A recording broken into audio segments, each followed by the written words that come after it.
the Grand Tetons was a substantial use of power. And in that sense, the philanthropic impulse is not necessarily different from Standard Oil. Remember, Senior thought that Standard Oil was not just a profit-making corporation, but a way of making the world a better place. Junior's not-for-profit enterprises were not different in that regard. Like the independent refiners crushed by Standard Oil, local businessmen were outraged. He encountered tremendous opposition and resentment. There were dude ranch operators and local cattlemen who felt that these were rich folks from back east who were throwing their weight around and trying to ruin their way of life. And they didn't see it as a gift. They saw it as this rich family that was pushing them around. And it was a protracted battle.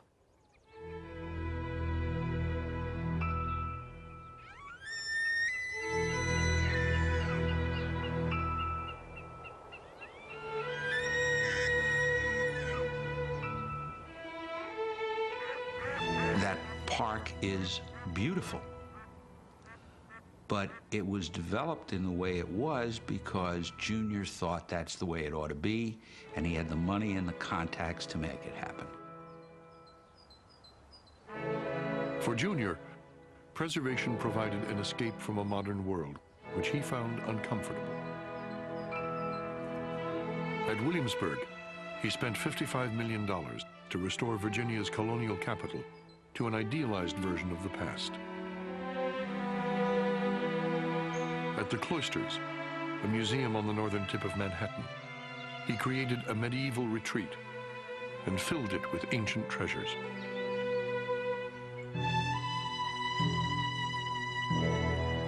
Junior's interest in art went backwards. He was interested in older art, historical art, and certainly that is what the Cloisters displays beautifully. But while Junior sought peace in the old, his wife, Abby, found excitement in the new. She was attracted by the unusual, adventurous, inner-directed art. She liked experimentation. She was open to new ideas.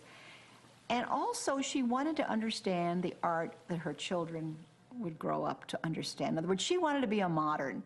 Mother liked beauty wherever she found it, and she found it in many different places, both in nature and in contemporary art, and that's where they pretty much parted company. In 1939, after 10 years in a temporary home, the Museum of Modern Art, MoMA, opened its doors. Just off Fifth Avenue, on a site long occupied by the old-fashioned town dwellings of the Rockefeller family, stands the spanking new home of a nationally important institution. Junior not only donated over $6 million, but had the Rockefeller home torn down to make room for the museum. In exchange, he extracted a promise. Abby made a bargain with Junior that they sell their property on 54th Street and move to an apartment. And he agreed to do it, provided she agreed to cut back most of her activities at MoMA. He was concerned about her health then, which was beginning to fail, and so she used that as a bargaining chip. For the Rockefellers, the Museum of Modern Art would always be known as Mother's Museum.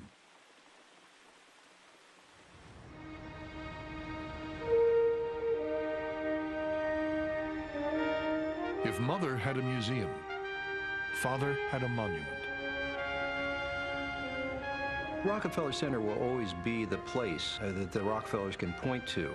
It's the physical embodiment of what their family accomplished. It's putting the family stamp right on the face of New York City and therefore on the face of America. It had been conceived in 1928 as yet another philanthropy, a new home for the Metropolitan Opera, and development of the surrounding three-block area. But then the stock market crashed in 1929, ruining millions of investors and wiping out more than half of the Rockefeller fortune. Junior developed shingles, frequent severe colds. "I walk the floors at night wondering where I'm going to get the money to build these buildings," he wrote. He's stuck. with a couple of rather substantial blocks of property. He has to pay lease payments on them. He has to pay property taxes on them. And this is the absolute rock bottom of the country's economic history. He can eat the loss, or he can do something which is really very, very risky. Junior had been humiliated by the failure of his first business venture 30 years before. Now he rose to the challenge. He put up nearly 1/3 of his diminished fortune and gambled on the massive project.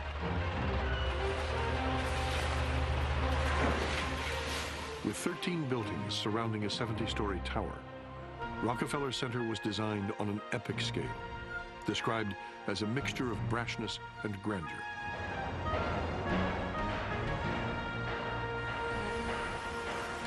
Employing 75,000 workers, it was the only major construction project in New York City in the grim days of the Great Depression.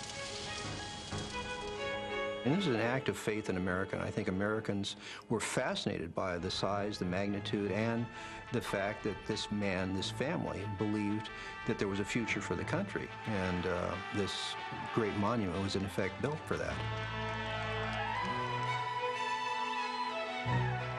In what would become a yearly tradition, grateful workers lit the first Christmas tree at Rockefeller Center in 1933. Passing by, passing by. In his vigorous old age, John D. Rockefeller spoke often of reaching 100 years.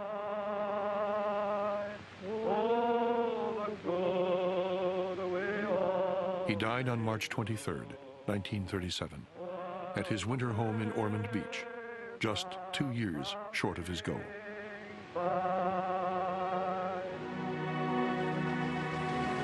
To the end of his days, the king of Standard Oil, long vilified as monstrous, evil, cruel, believed that he was at peace with God. I've carried this verse in my purse for so long I can't remember. It's a quote from my grandfather. I was early taught to work as well as play. My life has been one long, happy holiday. Full of work and full of play, I dropped the worry on the way, and God was good to me every day. The funeral was held at Kykuit, the symbolic seat of the Rockefeller family, and now Junior's home. All over the world, in every office, company, and refinery of the former Standard Oil empire, work ceased for 5 minutes. Rockefeller Center, a city within a city, reaches completion after 8 years of construction.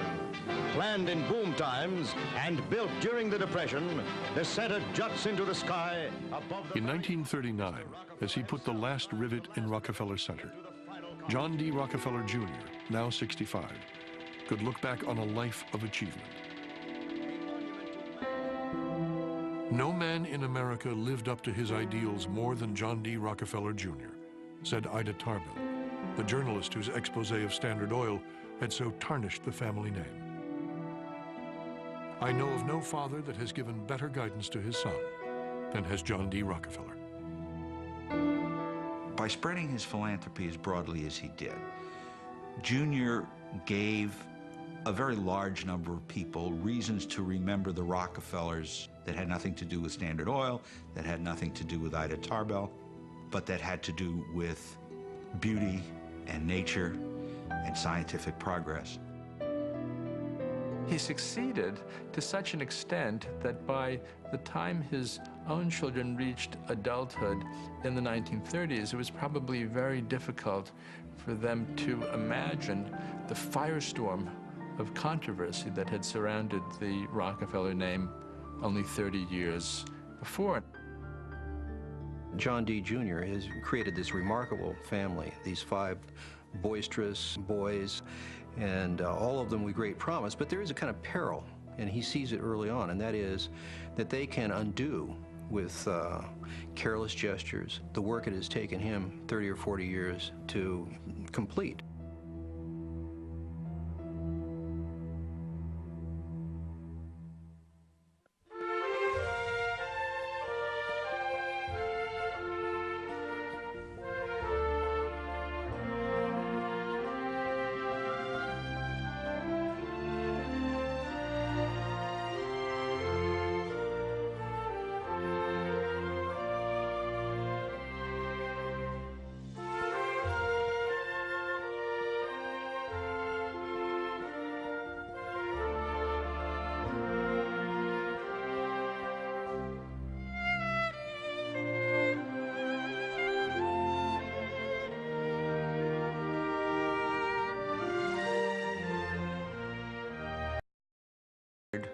The Grand Tetons was a substantial use of power.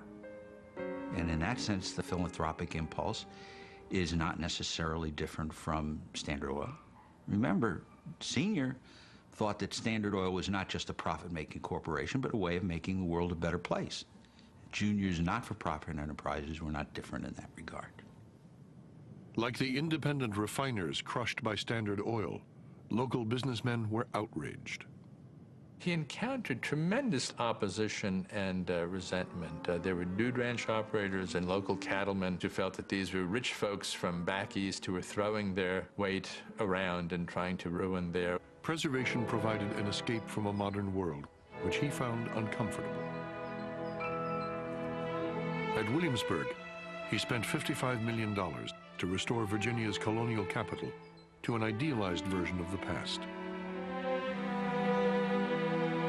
At the Cloisters, a museum. That park is beautiful, but it was developed in the way it was because Junior thought that's the way it ought to be, and he had the money and the contacts to make it happen. For Junior, a way of life, and they didn't see it as a gift. They saw it as this rich family that was pushing them around, and it was a protracted battle